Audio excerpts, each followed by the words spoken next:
Hello, ladies and gentlemen. Welcome to another episode of Psychonaut Sessions, your home for all things psycho. This is Daniel Moeller. Hope you all are doing well out there. Got this beautiful little gem I would like to take a look at. I think you all maybe know the time frame. Maybe I should have just called this channel 86. That's the boom year of black and white publishing in the comic book industry. It's one of my favorites. So many fun and interesting and innovative things came out of that time frame. Dimension Z from Pyramid Comics. Pyramid Comics started in '86. I think this is one of their flagship titles. They only had a couple.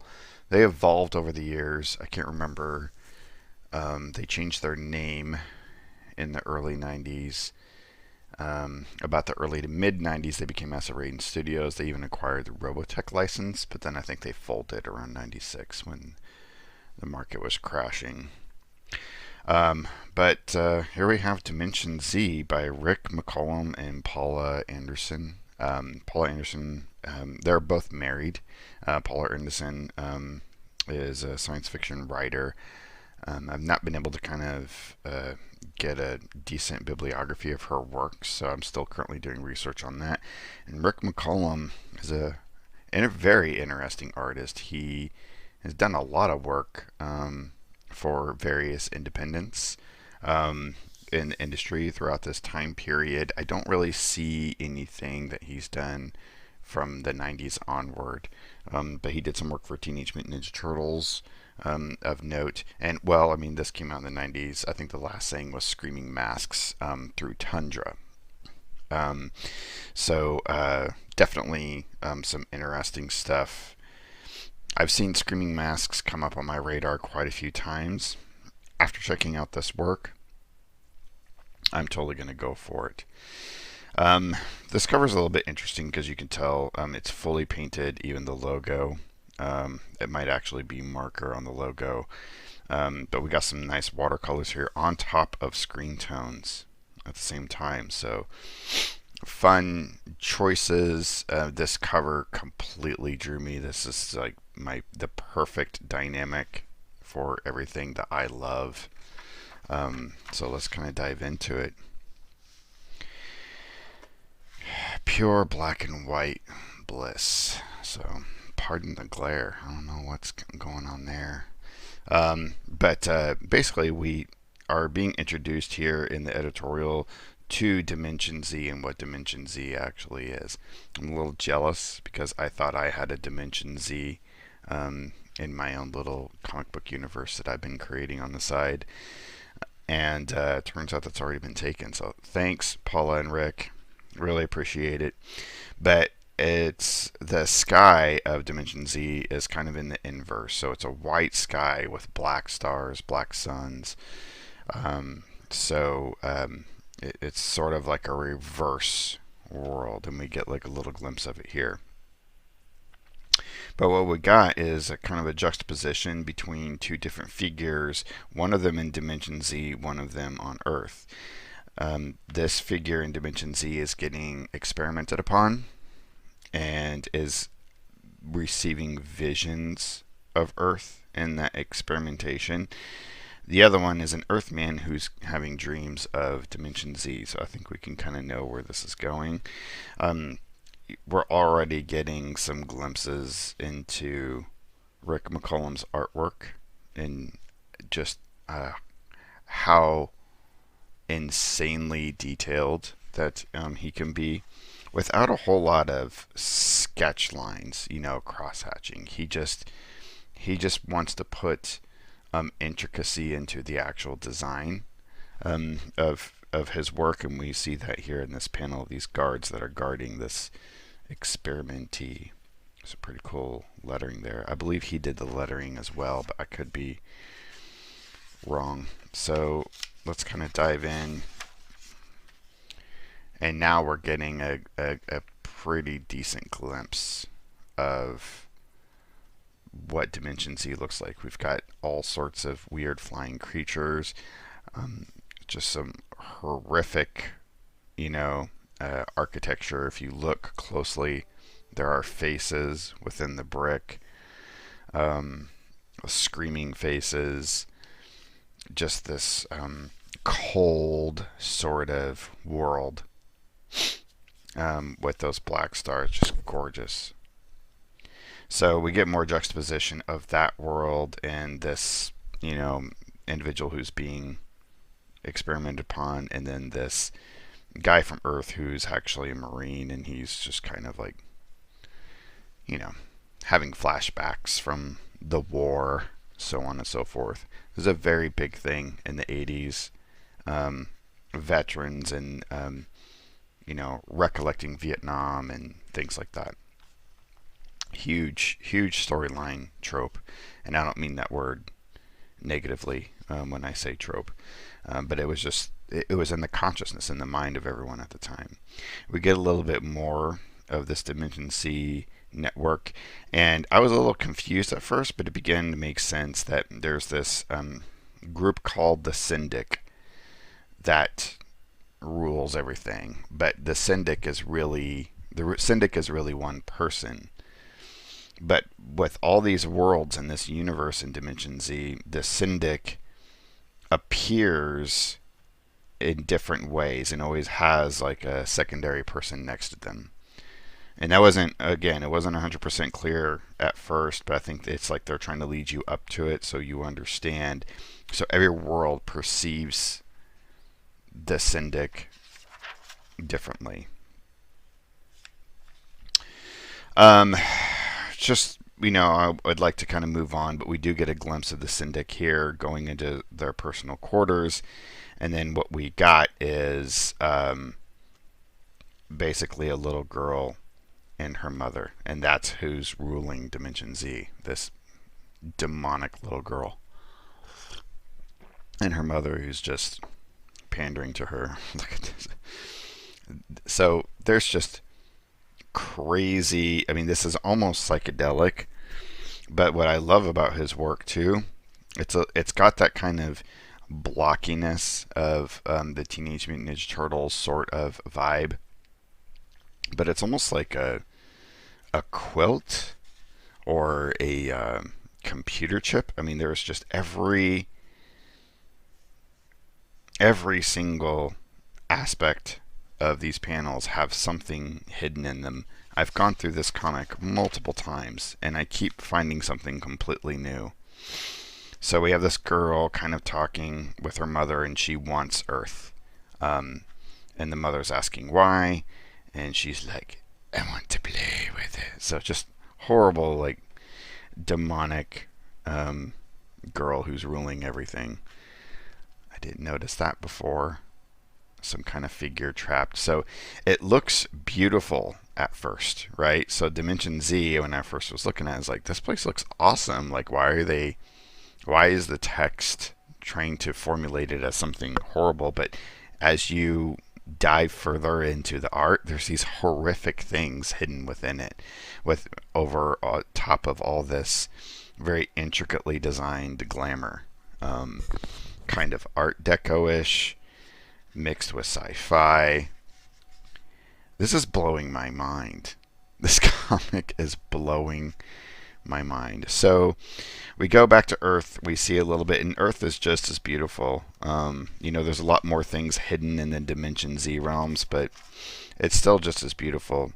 And what we kind of get here, look at this. This is a mad scientist lab. So this is a lab of a psychologist who's trying to help this Marine sleep because he can't sleep well. And anytime he does, he dreams of Dimension Z, and he doesn't. So this guy, his doctor is like, oh, well, I'll help you out. Look at this tech. This is beautiful. This needs to be submitted to the Power Comics channel in terms of, top 10 control rooms. It's amazing. So at the same time this doctor is running this experiment on this Marine, the Syndic is looking like this and visiting this guy who's being experimented on in Dimension Z, who has some kind of weird connection with Earth. So you can imagine what's going to happen here, right? Boom, there's an explosion. What I love about this, check this out. This is great. Kawam is the explosion, but So this is on Earth, this is Dimension Z, and within the letters, we see simultaneously go down. I love that so much. So we've got the Marine being ripped through dimensions, through this like weird space of dimensions, and he sees that other person from Dimension Z getting pulled towards Earth as he's getting pulled towards Dimension Z. Eventually lands, and then within all the wreckage begins to gain consciousness. I mean, look at all of this. Sorry, I keep pointing and the camera is like having to readjust, but it's just beautiful. Just beautiful. I mean, I've been staring at this comic really for a week. I can't get over it.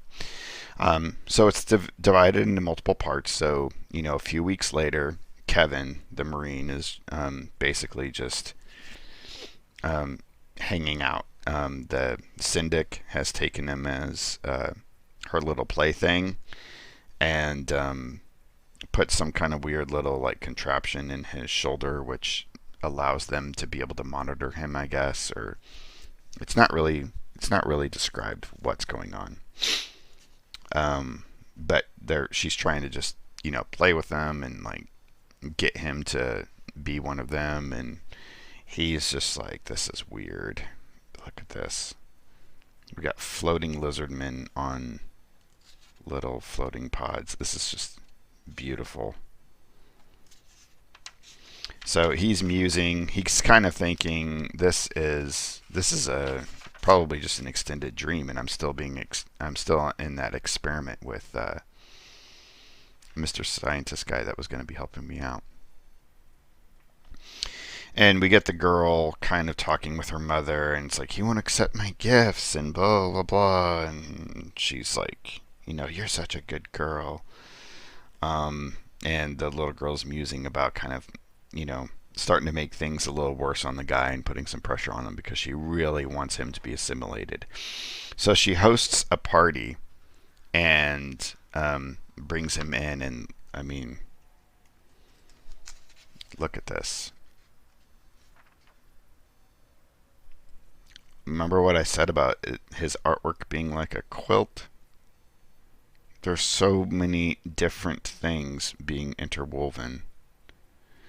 And again, it's gorgeous, but if you look closely, I mean, look, here's a woman with a slave. I mean, it just becomes horrific. He's fascinated at first, so he sees some of the interesting glamour. He gets to meet some like weird beings, and he starts, you know, greeting them, but then finds out that this one person is trying to get him to eat these faces that are growing off of a tree, and they're suffering, and she's eating them, and they're suffering, and they're like, yum, and he's like, no, this is horrible, and is seeing Dimension Z for what it is. It's full of a bunch of cruel tyrants. So he tries to escape, takes off. He basically just barrels through all of these lizard men and other people. And I guess this was happening on a rooftop, and then falls off the roof. He lands on a lizard guy who's floating and takes the floater pod thing and takes off. Eventually he gets down to the street and lands on a policeman who is after like a rebel. So there's a whole series of rebels that are fighting against the Syndic. Again, just all this, like these weird dream-like faces and things. If you want to make something feel like a dream, just put faces on stuff. So he randomly lands on this woman who's part of a rebel faction, or lands on the police officer trying to subdue her. And he gets knocked out, and she uses that opportunity to take him off to their secret headquarters. Basically, long story short, she's using this weird alien power that she has to go into his memories and take a look at the kind of person that he is, and wants to decide to recruit him into their rebel faction called the Black Arm Gang. And this is this is so, I love the weird geometrics, his shapes. I love everything about this. This is one of the most perfect images. One of the most perfect images. So this is part of the rebel group. Basically what happens is they're talking about creating a bomb, and he's like, no, you can't just go bomb, because there are innocent people there too. You just can't bomb these people. I don't know what's happening here. He suddenly has... Oh, this is the other guy that has the weird hat. Anyway, see, I feel like I'm finding something new every single time. And so they're arguing about the bomb. I guess the bomb gets accidentally set off, and he's trying to escape, and it explodes into the rebels' hideout. And of course, they're mad at him too, and like, we'll never forget this. And so he's running off in Dimension Z by himself now. So he not only has the evil Syndic after him, but also the rebels fighting against the Syndic are after him because they blame him for the bomb going off prematurely.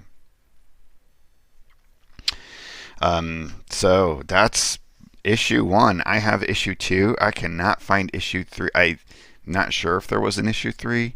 I can't wait to dive into issue 2 because this comic is everything. This comic is amazing. So we get a little preview of what's going to be coming next here. So Paula Robinson, Rick McCollum, I love his signature, and Mark Panaccia. So not sure if he did inking or lettering or both. But it does look like there might be another signature next to Mark's. So I think he was helping with inks. But I don't know who did the lettering, because there's some cool lettering in here as well. I mean, it's all over the place. Great use of it. Love it. This comic connect, and then here's another Pyramid Comics book coming out. So it looks like their main titles in their first year: Dark Visions, Dimension Z, The Adventures of Theon, Swords and Science, and Barbaric Tales. I want them all. I want them all, ladies and gentlemen.